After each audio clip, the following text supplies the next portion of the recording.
आगे बढ़ते हैं। एक और अहम मामले पर हमने बात करनी है जो कि स्पेन जाने वाली तारिकीन वतन की कश्ती इंतहाई अफसोसनाक हादसे का शिकार हो गई।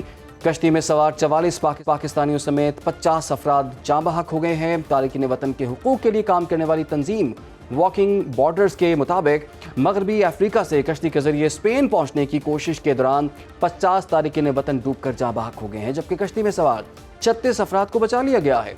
कश्ती 2 जनवरी को अफ्रीकी मुल्क मोरितानिया से रवाना हुई और इसमें 86 तारिकीन वतन सवार थे, जिनमें बड़ी तादाद में लोग तकरीबन 66 पाकिस्तानी इसमें सवार थे। स्पेन जाने वाली इसका हादसे का शिकार कश्ती में 2 डस्का के तारिकीन वतन को बचा लिया गया है और दोनों नौजवानों का ताल्लुक डस्का के नवाही गाँव बुढ़ा गुराया से है। तारिकीन वतन इरफान और अरसलान ने एजेंट असगर को स्पेन जाने के लिए 80 लाख रुपए अदा किए थे। बुढ़ा गुराया में बच जाने वाले पाकिस्तानी नौजवानों के घर में मौजूद हैं हमारे नुमाइंदे अमीन रजा मुगल, उनसे बात करते हैं। जी अमीन, अब तक की क्या तफसीलात इस मुतालिक सामने आई हैं?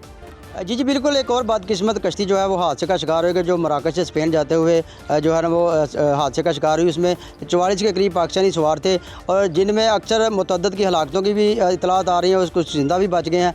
मैं इस वक्त जो है ना वो डस्का के नवाही मौज़ा भरोकी में मौजूद हूँ। यहाँ से जो अरफान है वो इस कश्ती में सवार थे, वो जिंदा बच गए हैं। मेरे साथ इरफान के भाई मौजूद हैं, उनसे बात करते हैं कि वो इस हवाले से क्या कहते हैं। अद्धे पैसे ने ले लेने 3 महीने पहलू, अद्धे पैसे ने लेने हफ्ता डेढ़ हो गया। इन्हें आख्या ही मुंडे तुहाडे पहुँच गए ने, साडे नाल इन्हें गल कीती ते बाई एयर खरने ने, कोई बाई एयर नहीं खरे। इन्हें समुंदर के जरिए खरे ने। उत्थे 8 तो 10 दिन मुंडे भुखे रहे ने समुंदर दे विच।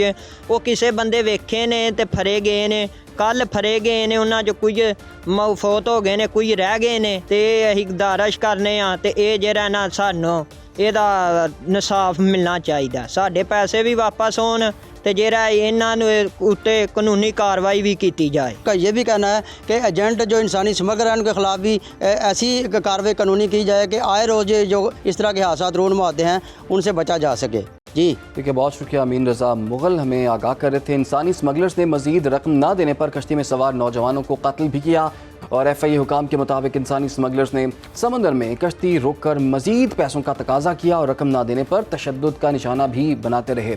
कुछ लोग को तशद्दुद और भूख प्यास और शदीद सर्दी से भी कुछ लोग जो हैं वो दम तोड़ गए। इंसानी स्मगलर्स ने बीमार होने वालों को उठाकर समुंदर में फेंक दिया। दम तोड़ने वाले 12 नौजवानों का ताल्लुक गुजरात से है। गुजरात में हमारे नुमाइंदे अब्दुलसलाम मिर्ज़ा मौजूद हैं।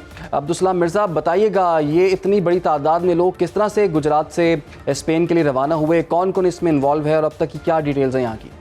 जी, मराकश कश्ती हादसे में बच जाने वाला खुशकिस्मत 24 साला उज़ैर ने जो है इस तमाम तर वाक़े का जो है पोल खोला है और उसने बताया कि कैसे गैर मुल्की इंसानी सौदागर जो हैं पाकिस्तानी एजेंटों से वो मज़ीद रकम का मुतालबा करते और जिनकी रकम ना आती तो उनको जो है वो उठाकर समुंदर में फेंक कर मार दिया करते थे।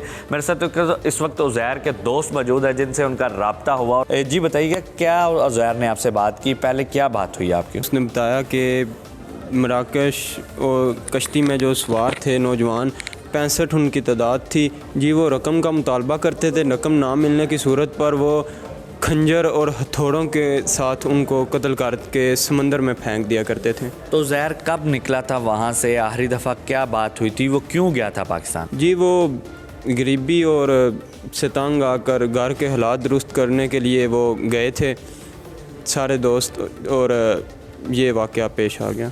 नाज़रीन, सुहाने हाब सजाए घर का सबसे छोटा बेटा जो है वो यहाँ से पाकिस्तान से आज से 7 माह कबल जो है रवाना होता है स्पेन के लिए, मगर मराकश में ये कश्ती हादसे का शिकार होती है और उसकी तमाम तर मंजर कशी जो है वो फिर बाद अज़ां हस्पताल में जाकर जो है अपने वालदैन को और अपने दोस्त और बाप को बताता है कि अपने दही के उसके जो लोग थे, उसके जो दोस्त थे, उनको किस तरह बेरहमी के साथ कत्ल किया जाता रहा।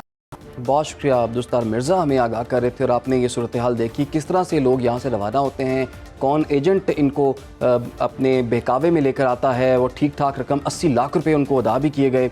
कुछ रोज़ पहले भी इसी तरह का एक हादसा पेश आया था और जिसमें बहुत से पाकिस्तानी जो हैं वो जाँ बहक हो गए थे। उसके बाद हुकूमत ने आला सतह पर इसकी तहकीकात का हुक्म भी दिया था। कुछ लोगों को FIA के भी कुछ ऐसे लोग थे जो कि हिरासत में लिए गए थे, जो कि इस मामले में मुलव्विस पाए गए थे और वज़ीर-ए-आज़म ने कहा था कि ऐसा कोई वाक़या नहीं होना चाहिए। तो बैक टू बैक ये दूसरा वाक़या है जिसमें बहुत सी कीमती जानें गई हैं। देखना होगा कि आने वाले दिनों में इस पर किस तरह से काबू पाया जा सकता है।